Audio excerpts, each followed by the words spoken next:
ang bawat turo't aral na napapakinggan natin ay proteksyon ng puso natin.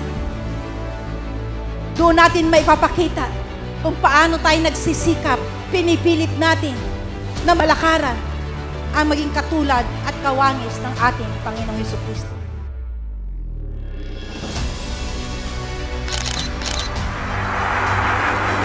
Christ is the answer to all your needs.